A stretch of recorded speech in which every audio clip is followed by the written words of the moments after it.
Guys, good afternoon sa lahat at magandang buhay ng bawat isa sa atin. Okay, so for today's video guys, dito tayo sa bagong basket namin sa Tag Market. So, first time na mag-withdraw ngayon at mayroon akong i-withdrawin dito na 51.16 na USDT. Ayan, dito sa total fee and L ko. Ayan. So, marami nang naka-withdraw dito guys na mga kasamahan namin at ako naman ay first time ko ngayon na mag-withdraw. So itaas lang po natin. Okay. So dito tayo muna guys at dito sa aking PNL mayroong akong i-withdraw dito na 7.54 na USDT. Ayan, so i-click lang po natin itong withdraw. Ayan, okay. So, ang available guys dito na ating i-withdraw is 5.2 na dollars. Kasi dito ay 30 to 70%. 70% yung papasok sa aking wallet at yung 30% ay mapupunta po doon sa 10th level def. 25% yun and ang 5% is mapupunta sa developer pambayad sa aming Sonic AI robot na nagtitrade para sa amin kasi siya mismo ang nagtitrade para sa amin para kami kumita. Ayan, so ayan, papalitan ko lang yung 10, lalagay ko lang dito yung 5. Okay, 5 lang muna, hindi ko muna ilalagay yung 2, iiwanan ko lang muna yan para buo. Okay, so i-click natin itong withdraw guys. Ayan. So wait lang natin saglit. Yun, withdraw complete. Okay, so na-withdraw natin yung isa ngayon guys, ang pangalawa. Okay, dito naman tayo sa 29. Ito pong sa pangalawa ay mayroon akong withdrawin dito na 29.56 na USDT. Okay, so i-click lang po natin yung withdraw. Ayan, so hintayin lang po natin. So ang ating ma-withdraw dito ay automatic na kasi dito na ma-deduct yung aking 30%. So 70% lang ito ano, mapupunta sa akin. Ayan, so ayan, automatic na guys na ma-deduction diyan. Okay, so maganda itong ganito para hindi mo siya maramdaman. Okay, sa pagka-deduct niya. So ayan, 20 lang yung ilalagay ko dahil lang available balance ko dito is 20.6. Natanggal na yung 30% po dyan. Ayan, then click natin yung withdraw. Ayan, loading, wait lang natin ng konti. Yun, withdraw completed. Ayan guys, okay, so punta naman tayo sa pangatlo. Tatlo ang i-withdrawin po natin ngayon guys. Okay, at dito naman tayo sa last. Okay, so dito sa last ay mayroon po tayong i-withdrawin dito na 21.45 na USDT. Okay, so i-click lang po natin itong withdraw and then ilagay natin dito yung amount na 15. Ayan, 15 yung available na pwede kong withdrawin po dito at natanggal na minus na po yung 30% po yan. Ayan, then lagay natin yung 15. Then, i-click natin yung withdraw.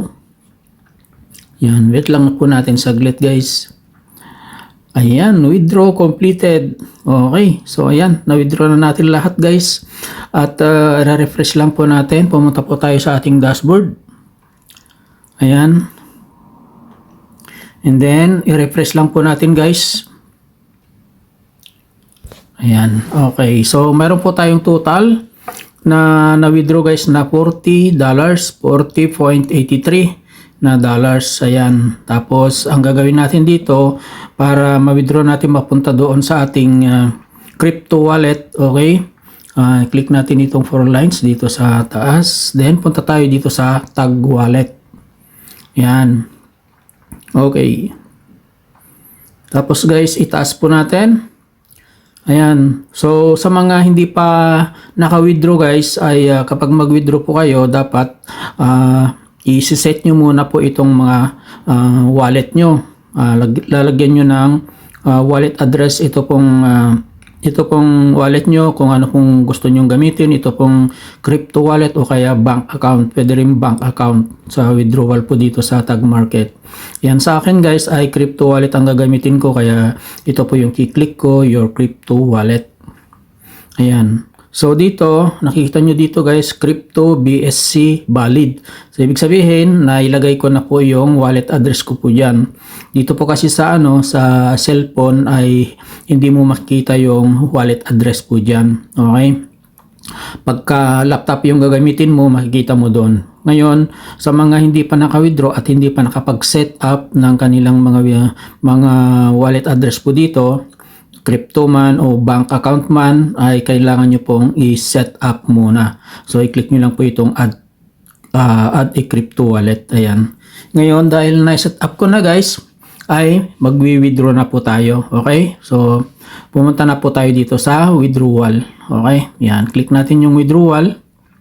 Okay? Tapos dito guys, ay ilalagay lang po natin yung amount. Dito, enter your amount, 40. Lalagay ko lang po yung 40 at iiwanan ko muna yung 83. Ayan, para buo siya. Ayan. Ngayon, nailagay na natin yung ating amount dito sa withdrawal. I-click na natin tong submit. Okay. So ngayon guys, dito tayo sa baba. I-click natin itong your attention is required. Please click here. Okay. Ayan.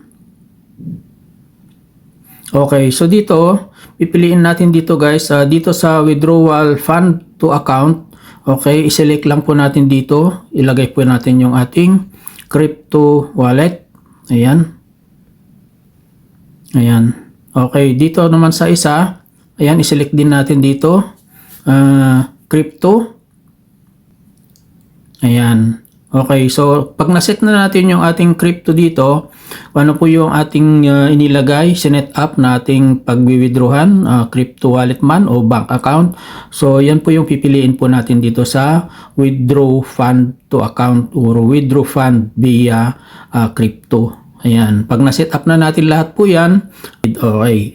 So yan, naselect na natin, and then dito sa baba, i-click na natin yung withdraw. Ayan, okay, yan, successful guys, success. Your request has been submitted successfully. Ayan, okay. So, screenshot lang po natin ito. Ayan, okay. So, click na natin yung okay guys. Ayan. Ayan, so loading pending withdrawal. Ayan, so hintayin lang po natin guys. At ang gagawin natin ngayon is pumunta na po tayo sa ating crypto wallet at aabangan na lang po natin doon. Okay? So dito naman sa withdrawal po natin dito is mga 2 minutes to 5 minutes lang po guys. Okay? Yan, ngayon pumunta na po tayo sa ating crypto wallet. Ayan, okay. So, nandito na tayo guys sa ating crypto wallet. So, nakikita nyo po dito, mayroon siyang laman na 13.73 na USDT. So, aabangan po natin dito yung ating withdraw doon sa ating tag market na $40. Ayan. So, ang gagawin lang po natin dito, refresh lang po natin guys.